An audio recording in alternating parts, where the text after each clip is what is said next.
So hello everyone, this is Himanshu Mode. Welcome back to Quantum Tutorials lecture 4th. So आज हम लोग homogeneous equilibria जो हमारा आज का फर्स्ट टॉपिक स्टार्ट कर रहे हैं.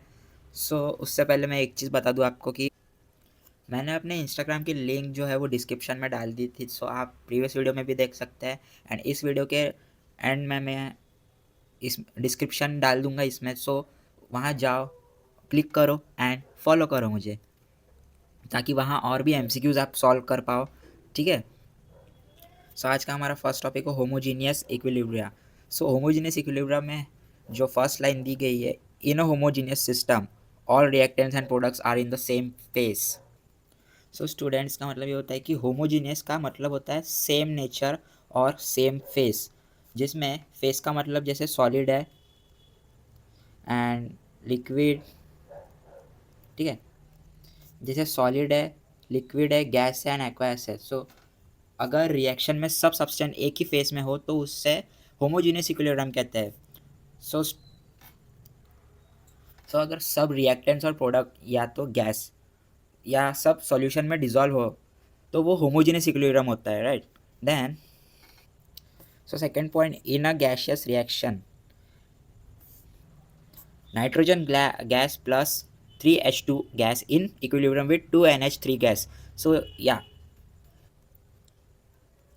And reactants and products are in the homogeneous phase. Students यहाँ ध्यान से देखो, जो नाइट्रोजन गैस जो है, ठीक है, नाइट्रोजन गैस जो reacts with 3 moles of hydrogen gas to form 2 moles of ammonia gas and the reaction is reversible. और ये जो है यहाँ जो रिएक्टेंट्स दिए हैं, reacts with 3 moles of hydrogen gas to form 2 moles of ammonia gas and the reaction is reversible.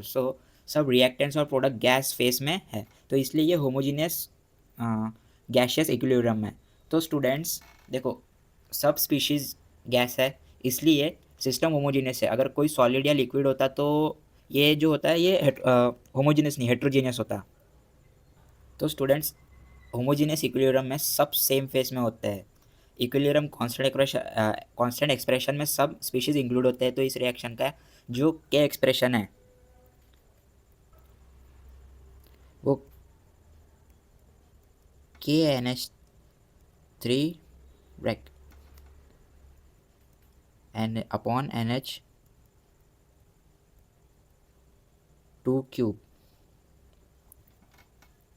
Student, this is a homogeneous gaseous equilibrium because all reactants and products are present in the gas phase. Similarly for these reactions also, ethyl acetate aqueous plus water liquid in equilibrium with acetic acid aqueous plus ethanol aqueous. Student, ये जो reaction है Easter hydrolysis है, यानी इसका मतलब ये है कि जो इथाइल एसीटेट वाटर के साथ रिएक्ट करके एसिटिक एसिड और इथेनॉल बनाता है. और क्योंकि एरो रिवर्सेबल है तो रिएक्शन दोनों डायरेक्शन में चल सकता है. Students, this ethyl acetate in aqueous solution reacts with water to give acetic acid and ethanol in aqueous solution and the reactions is reversible. As well as you know, ester aqueous solution में है and products भी aqueous solution में है. उसके बाद water solvent है. सब solution जो है वो फेस में, इसलिए ये भी होमोजीनियस इक्विलिब्रियम सोल्यूशन फेस है. स्टूडेंट्स, यहाँ सब सब्सटेंस पानी में डिजोल्व है, इसलिए ये होमोजीनियस सोल्यूशन इक्विलिब्रियम है. नेक्स्ट पॉइंट जो है वो Fe3 plus aqueous plus SCN. ठीक है, SCN minus aqueous is in equilibrium with FeSCN2 plus aqueous. Students, ये ferric ion in aqueous solution reacts with thiocyanate complex and in aqueous solution and the reaction is reversible. Students, Fe3 plus ion water में dissolve है and SCN minus ion water में dissolve है, तो दोनों मिलकर एक complex ion बनाते हैं. तो ये कॉम्प्लेक्स आयन रेड कलर का होता है, इसलिए लेबोरेटरी में जब Fe3 प्लस और SCN माइनस जो मिलाते हैं तो ब्लड रेड कलर दिखाता है. स्टूडेंट्स, ये होमोजीनियस क्यों है? क्योंकि इसका रीज़न ये है कि सब स्पीशीज़ रिएक्टेंट्स और प्रोडक्ट्स एक्वास फेस में है, तो इसलिए ये होमोजीनियस इक्विलिब्रियम है. This is a homogeneous equilibrium because reactants and products are present in aqueous solution and the reaction forms a coloured complex ion. So aqueous का मतलब होता है वाटर जो है, वाटर में डिजॉल्व होना, ठीक है, dissolve in water. So all reactants and products are in homogeneous solution phase. Then उसके बाद we shall now consider equilibrium constant for some homogeneous reaction. तो स्टूडेंट्स अब हम इन रिएक्शन के लिए इक्विलिब्रियम कांस्टेंट के का एक्सप्रेशन लिखेंगे। तो क्योंकि सब स्पीशीज सेम फेस में है इसलिए सबका कॉन्सेंट्रेशन एक्सप्रेशन में इंक्लूड होगा। तो होमोजेनियस इक्विलिब्रियम में सब सेम फेस में है, के एक्सप्रेशन में सब स्पीशीज इंक्लूड होती है। तो हेट्रोजीनियस इक्विलिब्रियम, ठीक है, हेट्रोजीनियस इक्विलिब्रियम जो है उसमें डिफरेंट फेसेस होता है, सॉलिड और पूरे लिक्विड को के में इंक्लूड नहीं करते। तो होमोजेनियस इक्विलिब्रियम वो होता है जहाँ सब रिएक्टेंट्स और प्रोडक्ट्स सेम फेस में होते हैं, चाहे सब गैस हो या सब एक्वायस सॉल्यूशन में हो। ऐसा रिएक्शन में ऐसे रिएक्शंस में इक्विलिब्रियम कांस्टेंट एक्सप्रेशन में सब स्पीशीज का कॉन्सेंट्रेशन इंक्लूड होता है। So now next topic is equilibrium constant in gaseous system. So first point हमें बताता है कि अब तक हम इक्विलिब्रियम कांस्टेंट का कॉन्सेंट्रेशन मोल अपॉन एल के टर्म्स में लिखते हैं, ठीक है। तो इसका एक एग्जांपल दूँ मैं, जैसे केसी है, केसी प्रोडक्ट्स अपॉन रिएक्टेंट्स। तो स्टूडेंट्स यहाँ स्क्वायर ब्रैकेट का मतलब होता है मोलार कॉन्सेंट्रेशन, ठीक है, जो स्क्वायर ब्रैकेट है उसका मतलब होता है मोलार कॉन्सेंट्रेशन, इसलिए इसको केसी, जो केसी है उस सी कॉन्सेंट्रेशन बोलते हैं उसे। तो जब हम सॉल्यूशन या जनरल रिएक्शन में इक्विलिब्रियम कांस्टेंट लिखते हैं तो मोलारिटी यूज़ करते हैं, इसलिए उसका नाम केसी होता है। तो student next point for reaction involving gases, it is more convenient to express the equilibrium constant in terms partial pressure. यानी जब रिएक्शन गैसेस का हो तो कॉन्सेंट्रेशन मेजर करना डिफिकल्ट होता है, तो गैस रिएक्शन में प्रेशर मेजर करना उसमें ईजी होता है, इसलिए जो गैस रिएक्शन जो है ना, गैस रिएक्शन में हम इक्विलिब्रियम कांस्टेंट का पार्शियल प्रेशर के टर्म्स में लिखते हैं। तो इसको जो है वो केपी कहते हैं, यानी जो यहाँ पी जो बताता है वो प्रेशर है, ठीक है। तो गैस रिएक्शन में कॉन्सेंट्रेशन की जगह प्रेशर यूज़ करना कोविनेंट होता है, इसलिए हम केपी लिखते हैं। उसके बाद जो थर्ड पॉइंट है, the ideal gas equation is written as P V is equal to N R T. So ये बेसिक गैस लॉ है जो प्रेशर और मोल्स को रिलेट करता है, यानी P V equals to N R T, यानी यहाँ जो पी है, पी प्रेशर बताया है, उसके बाद जो वी है वो वी वॉल्यूम बताया है, देन एन जो है, ठीक है, जो एन है, एन नंबर ऑफ मोल्स बताया है, उसके बाद जो आर है वो गैस कांस्टेंट बताया है, देन टी टेम्परेचर केल्विन में। तो स्टूडेंट्स ये चीज़ याद रखो कि P V equals N R T ये गैस चैप्टर का मोस्ट इंपॉर्टेंट फार्मूला है। So students here P is pressure in P A, N is number of moles, and then V is volume in M3 and T is temperature in kelvin, ठीक है। तो units मैंने समझा दिया कि P pascal P A, then V जो cubic metre में होता है, देन टी टेम्परेचर जो केल्विन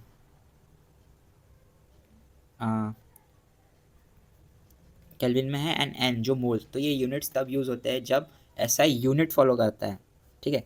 ये जो यूनिट्स है ये यूनिट्स तब होते हैं जब ऐसा यूनिट्स फॉलो होता है। सो स्टूडेंट्स उसके बाद हमारा नेक्स्ट पॉइंट है, if concentration C is in mole by litre and P is in bar, then P CRT, P is equal to CRT और P equals to bracket gas RT। तो यहाँ पे हम जानते हैं जो V अपॉन जो यहाँ पे T है, T टेम्परेचर, तो उसके बाद जो N है, N अपॉन V वो कॉन्सेंट्रेशन है, ठीक है, कॉन्सेंट्रेशन C से 2P CRT मतलब प्रेशर डायरेक्टली प्रोपोर्शनल है कॉन्सेंट्रेशन के, इसलिए जो P प्रोपोर्शनल गैस यानी अगर टेम्परेचर कांस्टेंट हो तो गैस का प्रेशर उसके कॉन्सेंट्रेशन के प्रोपोर्शनल होता है, इसी वजह से हम Kp और Kc को रिलेट कर पाते हैं जिसमें इक्विलिब्रियम। तो स्टूडेंट्स इक्विलिब्रियम कांस्टेंट को हम कॉन्सेंट्रेशन के टर्म्स में Kc कहते हैं, राइट। उसके बाद लेकिन जो गैस रिएक्शन के लिए पार्शियल प्रेशर यूज़ करना कोवेनेंट होता है, जिसे हम Kp कहते हैं। तो ideal gas equation PV equals to nRT से हम रिलेशन मिलता है कि प्रेशर कॉन्सेंट्रेशन के प्रोपोर्शनल होता है, यानी P equals to CRT। So students overall यहाँ पे साफ साफ दिया है जो किस बारे में है ये पॉइंट्स, ये Kp एंड Kc का रिलेशन जानने के लिए है, ठीक है। तो relation between Kp and Kc, तो at constant temperature pressure of the gas is proportional to its concentration, for example P proportional to gas, so students pressure of gas is a proportional to its concentration। तो क्योंकि P जो है pressure equals to CRT, मतलब temperature constant हो तो pressure और concentration directly proportional होते हैं। So for reaction H2 gas plus I2 gas reversible 2HI gas, we can write Kc और Kp, यानी जो H2 gas plus I2 gas reversible 2H2I gas है वो हम Kc भी लिख सकते हैं और Kp भी लिख सकते हैं, Kp के फॉर्म में भी। तो इस रिएक्शन में जो मोल्स ऑफ गैशियस प्रोडक्ट है वो 2 है, एंड उसके बाद मोल्स ऑफ गैशियस रिएक्टेंस जो है वो भी 2 ही है। तो वो कैसे आया मैं बता दूं कि delta N equals to 2 minus 2 is equal to 0, इसलिए Kp is equal to Kc। So in this example Kp is equal to Kc, however this is not always the case, यानी Kp is equal to Kc her case में नहीं होता है, ये सिर्फ तब होता है जब डेल्टा एन इक्वल्स टू 0 होता है तब। Then for reaction N2 gas plus 3H2 gas reversible to NH3 gas, जो Kp is equal to Kc RT minus 2 है। तो यहाँ पे जो प्रोडक्ट्स दिए गए हैं, यहाँ पे प्रोडक्ट्स कितने हैं, यहाँ पे प्रोडक्ट्स ऑफ मोल्स भी 2 है, और प्रोडक्ट्स ऑफ रिएक्टेंस जो है वो 4 है, यानी 4 प्रोडक्ट्स ऑफ रिएक्टेंस है। सो स्टूडेंट्स इसको हम कैसे सॉल्व करेंगे, जो डेल्टा एन है, delta N equals to 2 minus 4 is equal to minus 2, तो इसलिए जो Kp है, Kp equals to Kc bracket RT raised to power minus 2। Then student for general reaction, small and capital AB, small and capital A plus small and capital B reversible small and capital C plus capital and small d, जो बताया गया है कि यहाँ पे भी Kp जो है Kp equals to Kc RT raised to power delta N, where जो यहाँ पे delta N equals to moles of gaseous product minus moles of gaseous reactants दिया है। सो स्टूडेंट्स अगर डेल्टा एन इक्वल्स टू 0 है तो Kp is equal to Kc होता है, अगर डेल्टा एन ग्रेटर देन 0 है तो Kp greater than Kc usually होगा, और अगर डेल्टा एन जो लेस देन 0 है वो Kp लेस देन Kc हो जाएगा उसमें। So next topic is heterogeneous equilibria. So इसमें फर्स्ट पॉइंट ये बताता है equilibrium is in system having more than one phase is called heterogeneous equilibrium, यानी जिस सिस्टम में एक से ज़्यादा फेस सॉलिड लिक्विड गैस और एक्वस प्रेजेंट हो उस इक्विलिब्रियम को हेट्रोजीनियस इक्विलिब्रियम कहते हैं। तो स्टूडेंट्स यहाँ ध्यान देना, यहाँ ध्यान देने के लिए बोला करना, जो हेट्रो का मतलब होता है, हेट्रो का मतलब डिफरेंट होता है, ठीक है, हेट्रो मीन्स डिफरेंट। तो स्टूडेंट जहाँ डिफरेंट फेसेस प्रेजेंट हो वहाँ हेट्रोजीनियस इक्विलिब्रियम होता है। So next point, equilibrium between water vapour and liquid water in close container is an example of heterogeneous equilibrium, यानी जो क्लोज कंटेनर है, क्लोज कंटेनर में लिक्विड वाटर कंटिन्यूसली इवेपोरेट होता है तो वेपर बनता है, तो वेपर कंटिन्यूसली कंडेंस होता है तो लिक्विड बनता है। तो एक टाइम ऐसा आता है जैसे rate of evaporation equals to rate of condensation, यही इक्विलिब्रियम है। और ये चीज़ मैंने पिछले लेक्चर में भी बताया हो कि rate of evaporation equals to rate of condensation, और ये भी बताया कि ये जो है वो इक्विलिब्रियम है। देन उसके बाद third point, H2O liquid reversible H2O gas, यहाँ जो H2 है वो लिक्विड फेस है एंड उसके बाद फिर से H2 जो है वो गैस फेस है, तो दो अलग अलग फेसेस है, इसलिए ये हेट्रोजीनियस इक्विलिब्रियम है। Then in this example there is a gas phase and liquid phase. So students system में एक ही सब्सटेंस है वाटर, लेकिन वो दो डिफरेंट फिजिकल फॉर्म में है, एक है लिक्विड दूसरा गैस, तो ये दोनों डिफरेंट फॉर्म में है, ठीक है। तो डिफरेंट फेस होने की वजह से हेट्रोजीनियस है। उसके बाद उसके बाद CaOH2 जो सॉलिड फेस है, एंड उसके बाद Ca2+ एंड OH- जो कि एक्वास फेस है। तो ये भी हेट्रोजीनियस इक्विलिब्रियम है। तो सॉलिड प्लस सॉल्यूशन प्रेजेंट है, इसलिए ये भी हेट्रोजीनियस इक्विलिब्रियम है।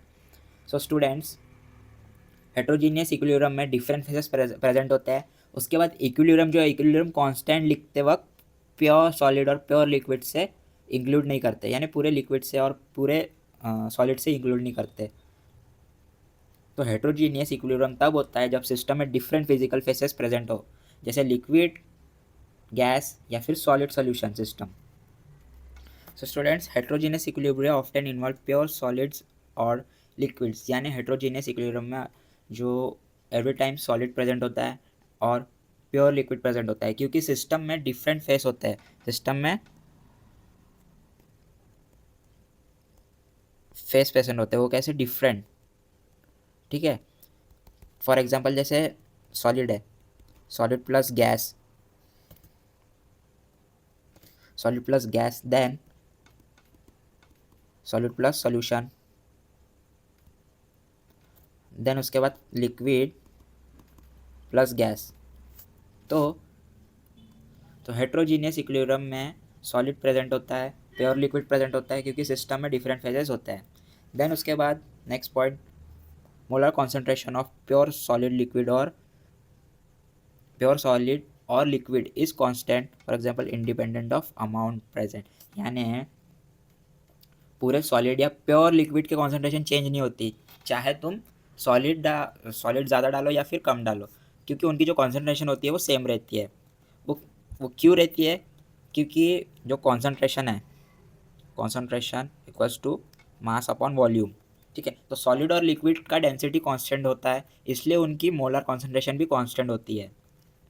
Then if substance X is involve, then X solid and X liquid are constant, यानी अगर एक्स सॉलिड हो या एक्स लिक्विड हो, तो जो एक्स सॉलिड है वो क्या है, वो कांस्टेंट ही रहेंगे, एंड एक्स लिक्विड जो है वो भी कांस्टेंट रहेंगे। इसलिए इक्विलिब्रियम कांस्टेंट एक्सप्रेशन में ये चीज़ इंक्लूड नहीं करता है। Contrary to this, X gas and X aqueous will vary as the amount of X in a given volume varies. So students, gas और एक्वायस सिस्टम की कॉन्सेंट्रेशन चेंज हो सकती है, क्योंकि गैस का प्रेशर चेंज हो सकता है ना, तो सॉल्यूशन में डिजॉल्व अमाउंट चेंज हो सकता है। तो इसलिए इक्विलिब्रियम कांस्टेंट में गैस जो है गैस इंक्लूड होता है, एक्वायस जो है एक्वायस इंक्लूड होता है, लेकिन सॉलिड और प्योर लिक्विड इंक्लूड नहीं होंगे। देन फॉर एग्जांपल जैसे CaCO3 solid, reversible CaO solid plus CO2 gas, यानी सिर्फ CO2 गैस की कॉन्सेंट्रेशन चेंज हो सकती है। जैसे CaCO3 सॉलिड है एंड CaO सॉलिड है, देन उसके बाद CO2 वो गैस है, तो सिर्फ CO2 गैस की कॉन्सेंट्रेशन चेंज हो सकती है, इसलिए इक्विलिब्रियम कांस्टेंट होगा।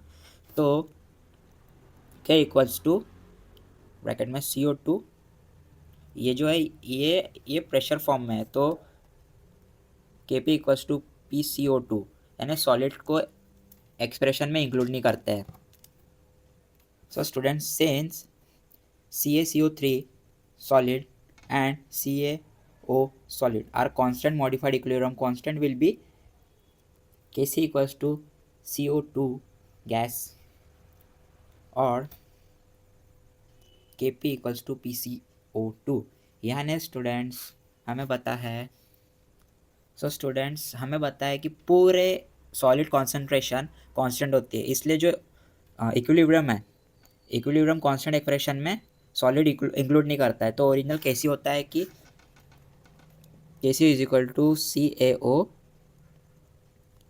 And bracket CO2 bracket upon CaCO3 in bracket.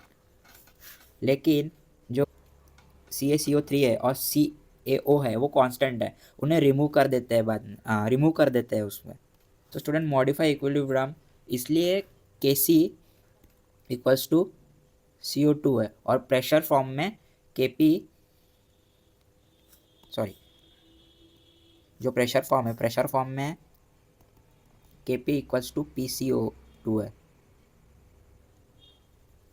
तो स्टूडेंट्स मतलब सिर्फ CO2 गैस का प्रेशर ही इक्विलिब्रियम कांस्टेंट के बराबर है। सो उसके बाद यहाँ पे गिवन एग्जांपल दिया है कि एट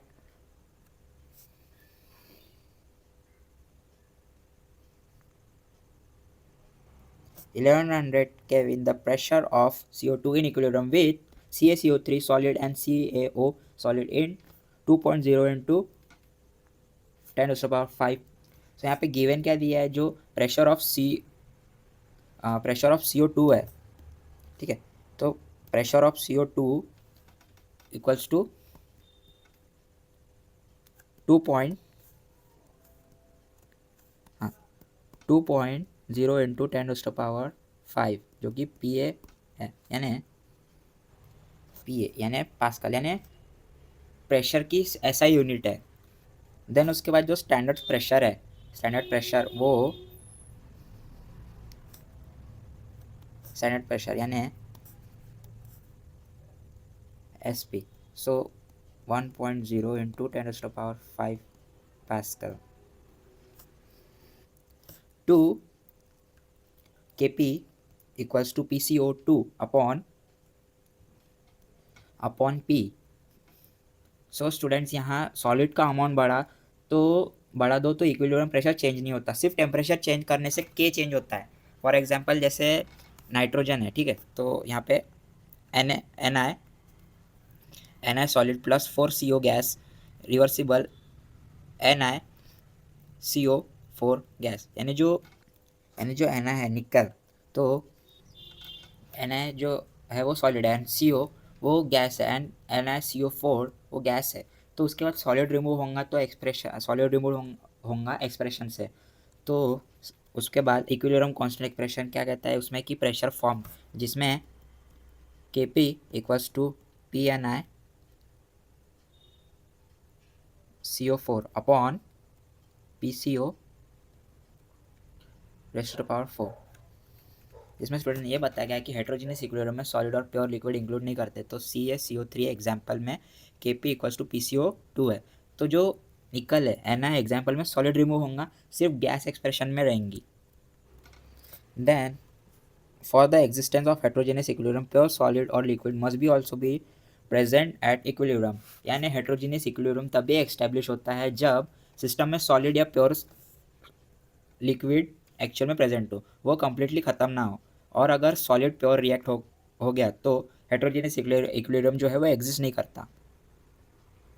एंड उसके बाद यानी इक्विलिब्रियम के टाइम सॉलिड फिजिकली प्रेजेंट रहेगा। देन उसके बाद point two there concentration of partial pressure do not appear in the expression of the equilibrium constant, यानी पूरे सॉलिड और पूरे लिक्विड यानी pure solid and pure liquid की कॉन्सेंट्रेशन कांस्टेंट होती है, तो इसलिए उन्हें केसी या फिर केपी एक्सप्रेशन में इंक्लूड नहीं करते हैं, सिर्फ एक्वास गैशियस स्पीशीज़ को इंक्लूड करते हैं। तो यहाँ पे एग्जांपल्स दिए हैं, ठीक है। So students Ag2 solid plus 2HNO3 aqueous seen in equilibrium with 2 AgNO3 aqueous plus H2O liquid, यानी स्टूडेंट जो AgO है वो सॉलिड है एंड 2NH3 वो यानी HNO3 वो एक्वास है एंड AgNH3 वो भी एक्वास है, बट H2O प्योर लिक्विड है। इसमें कौन इंक्लूड होगा, यानी जैसे कि रिवर्सिबल करके देखेंगे तो Ag2O जो सॉलिड है वो रिमूव हो गया एंड H2O लिक्विड वो भी रिमूव हो गया। देन उसके बाद HNO3 एक्वास वो इंक्लूडेड है एंड AgHO3 एक्वास वो इंक्लूडेड है। So students silver oxide solid react with 2 moles of nitric acid aqueous to form 2 moles of silver nitrate aqueous and water liquid, and the reaction is reversible. So students, silver oxide solid plus nitrate acid solution, silver nitrate solution and water. So students से पूरा मैं एक बार detail में बता दूँ कि Ag2O जो solid plus 2HNO3 aqueous reversible 2AgNO3 aqueous plus H2O liquid, इसमें Ag2O सॉलिड है और H2O प्योर लिक्विड है, जबकि HNO3 और AgNO3 एक्वास सॉल्यूशन है। तो है ना, एक्वायस है, सोल्यूशन में है। तो हेट्रोजीनियस इक्विलिब्रियम में जो प्योर सॉलिड प्योर लिक्विड होता है उनकी कॉन्सेंट्रेशन कांस्टेंट होती है, इसलिए उन्हें इक्विलिब्रियम कांस्टेंट केसी के एक्सप्रेशन में इंक्लूड नहीं करते। तो इसी वजह से Ag2O जो सॉलिड और H2O लिक्विड को रिमूव कर दिया जाता है, सिर्फ एक्वायस स्पीशीज इंक्लूड होती है। तो इसलिए स्टूडेंट्स केसी का एक्सप्रेशन होगा K C bracket AgNO3 bracket raise to power 2 upon HNO3 raise to power 2, यानी इक्विलिब्रियम कांस्टेंट सिर्फ उन सब्सटेंस पर डिपेंड करेगा जो सॉल्यूशन या गैस फेस में है, यानी सॉलिड और पूरे लिक्विड का इफेक्ट कांस्टेंट माना जाता है। सो गाइस, आज का सेशन हम यही ख़त्म करते हैं। अगर आपको कुछ डिफ़िकल्टीज़ आ रही होंगी तो प्लीज़ कमेंट करके बताएं और मुझसे प्रॉब्लम पूछिए कि क्या डिफ़िकल्टीज़ आ रही है करके, ठीक है। So thank you everyone, please like share and subscribe my channel. Good bye.